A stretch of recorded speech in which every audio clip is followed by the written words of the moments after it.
ABS CBN network itself is comprised of 5,918 employees of different employment categories.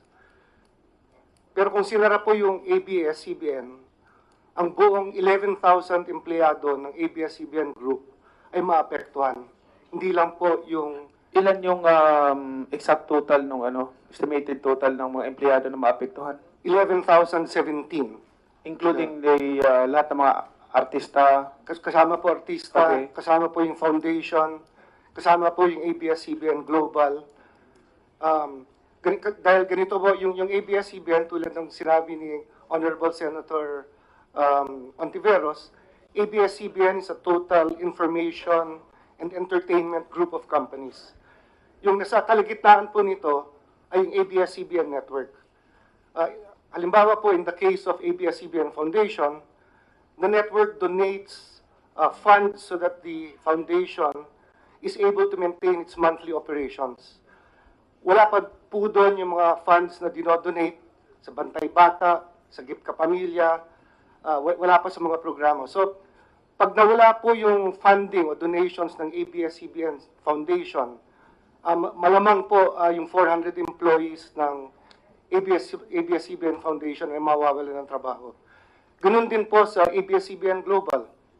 The bulk of the content that ABS-CBN Global retransmits abroad through the Filipino channel is taken from ABS-CBN. If ABS-CBN is shut down, in all probability, ABS-CBN Global will not be able to support the Filipino channel. And therefore, its over 400 employees will also lose most probably lose their livelihood. And that goes on for all the 16 subsidiaries, Your Honor, of the group of companies of ABS-CBN. Mr.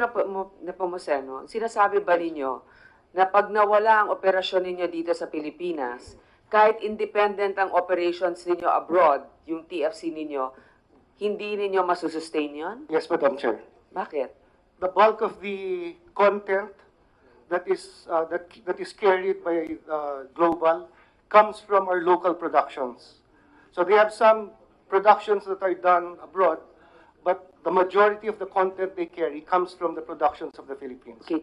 Kung out of the 11,000 employees, regular yung 5,900, ibig po bang sabihin yung 5,100 yung mga contractual? Madam Chair, Your Honor, if I may refer to our table, the 5,918 employees are directly hired by Channel 2.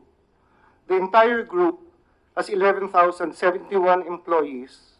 Of that 11,071, 6,705 are regular of the entire group. Of that entire group, we have project employees that run up to 1,717. We have independent contractors that also work on our programs that run up to 705. We have content creators, other employees attached to the programs that run up to 676. Mr. Nepomuceno, with the indulgence of Senator Hontiveros, can you please submit to the Senate Yes, Your Honor. the breakdown of those numbers? Because there are many other topics to talk about. And the SEC, we have not forgotten about the question of Senator Gatchalian on the PDRs. On the other hand, there are other questions that I would like to bring out so that if there are any redundant ones, they can just be answered once and for all. So, Thank you, Madam Chair. before the Because if opening it's- statements of Yes, ma'am. Senator De La Rosa and Senator Go, I'd like to give the floor now to Senator Villanueva if it's a question, because the rest are going to be openings. Go ahead, please. Yes, thank you very much, Madam Chair. And propounding the questions raised on the labor sector, Madam Chair, let me ask Mr. Nepomuceno, are you practicing endo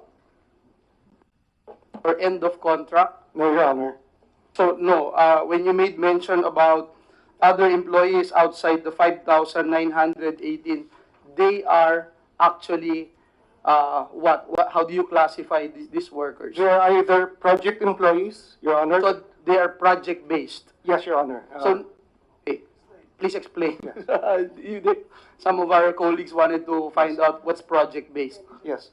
So, Your Honor, the bulk of our project employees are project employees that are engaged for the production of our shows. And we also have other content creators who are also engaged for those shows, whom we hire as independent contractors. And these project-based employees enjoy SSS, pag-ibig, 13th month pay, etc. Am I correct? Yes, Your Honor, they enjoy all the statutory benefits and more. In fact, we provide them in their benefits package a total of 25 benefits items. Because they're project employees, they don't get the 13th month pay, but we give them an equivalent of the 13th month pay. But There's a 13th month pay, there's a 13th month law, Madam Chair, Yes. that they need to comply. Yes, Your Honor, they get the equivalent of that based on their average monthly income. And that's the reason why I wanted to find out if we have the Department of Labor and Employment, because we passed the budget last year to ensure that we will have labor inspectors. So we wanted to find out if there's no dollar representative here. May we know from ABS CBN kung nagkaroon ho kayo ng problema sa Yes. labor inspection? Yes, Itong Your mga Honor. nakaraan. We had a routine labor inspection by the DOLE from July of 2018 to October of 2018. November of 2018, the DOLE reverted to us and asked for some documentary evidence that they needed.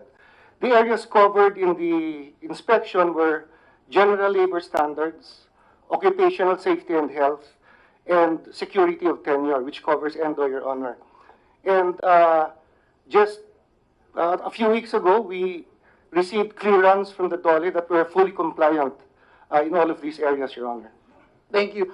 Do you have any disputes with your employees, unions perhaps? We have some labor cases that have been filed, and some are at the Supreme Court, Your Honor. Yes, we do, Your Honor.